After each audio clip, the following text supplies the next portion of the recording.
വിലങ്ങാട് ഉരുൾപൊട്ടൽ ദുരന്തബാധിതർക്ക് സർക്കാരിന്റെ സഹായം 15 ലക്ഷം രൂപ വീതം 29 പേരുടെ അക്കൗണ്ടിൽ എത്തി. 31 പേരാണ് ദുരന്തബാധിതരുടെ പട്ടികയിൽ ഉള്ളത്.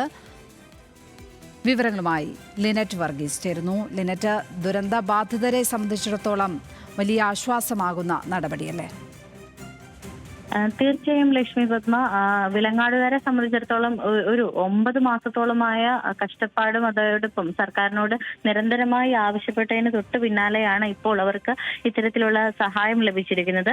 29 പേർക്കാണ് ഇത്തരത്തിൽ സർക്കാരിന്റെ ഭാഗത്തു നിന്ന് ധനസഹായം ലഭിച്ചിരിക്കുന്നത്. 29 പേർക്ക് 15 ലക്ഷം വീതമാണ് അക്കൗണ്ടുകളിലേക്ക് എത്തിയിരിക്കുന്നത്. ഈ ഒരു ദുരന്തബാധിതരുടെ ലിസ്റ്റിൽ 31 പേര് ആയിരുന്നു ഉണ്ടായിരുന്നത്. അതിൽ 29 പേരുടെ ബാങ്ക് അക്കൗണ്ടുകൾ പണം എത്തിയിട്ടുണ്ടെന്നുള്ള വിവരമാണ് ലഭിക്കുന്നത്.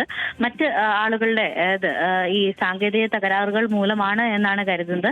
മറ്റ് കാര്യങ്ങളൊക്കെ ഇന്ന് തന്നെ പരിശോധിക്കുമെന്നാണ് തഹസീൽദാരും ഉൾപ്പെടെയുള്ള അധികൃതർ അറിയിച്ചിരിക്കുന്നത്. കഴിഞ്ഞ ഇടയ്ക്ക് തന്നെ മുഖ്യമന്ത്രിയുടെ നേതൃത്വത്തിൽ തന്നെ ജില്ലാ ഭരണകൂടത്തെ പ്രത്യേകമായി ഇത്തരത്തിൽ ദുരന്തബാധിതർക്കുള്ള സഹായം എത്രയും വേഗം എത്തിക്കണം എന്നുള്ളൊരു കത്ത് തന്നെ മുഖ്യമന്ത്രി ജില്ലാ ഭരണകൂടത്തിനൊക്കെ നൽകിയിരുന്നു.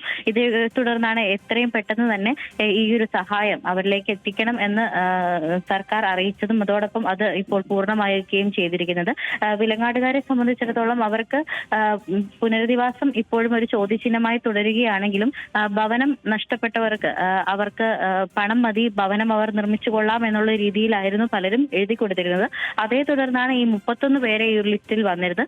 ആദ്യ തവണ 21 പേരായിരുന്നു ഇത്തരത്തിലുള്ള ദുരന്തബാധിതരുടെ ലിസ്റ്റിൽ ഉണ്ടായിരുന്നത്. അതായത് വീട് പൂർണ്ണമായി നഷ്ടപ്പെട്ടവരും ഈ ഒരു ഭീഷണി തുടരുന്നവരും ഉൾപ്പെടെയുള്ള 21 പേരെയായിരുന്നു ആദ്യത്തെ ലിസ്റ്റിൽ ഉൾപ്പെടുത്തിയത്. പിന്നീട് കെ രാജൻ ഉൾപ്പെടെയുള്ള മന്ത്രിമാർ ഇടപെട്ടതിനെ തുടർന്ന് വീണ്ടും ആ ലിസ്റ്റിൽ കുറച്ച് ആളുകളെ കൂടെ ആഡ് ചെയ്ത് 31 പേരെ ആക്കുകയായിരുന്നു. അതിൽ 31 പേർക്കും ഈ പണം നൽകിയിട്ടുണ്ടെന്നാണ് സർക്കാർ വാദിക്കുന്നത്. അതിൽ 29 പേരുടെ അക്കൗണ്ടുകളിലേക്ക് പണം എത്തിയിട്ടുണ്ടെന്നുള്ള വിവരമാണ് ലഭിക്കുന്നത്. ലക്ഷ്മി. ലിനറ്റ് വർഗീസ് ആണ് കോഴിക്കോട് നിന്ന് വിവരങ്ങൾ പങ്കുവച്ചത്.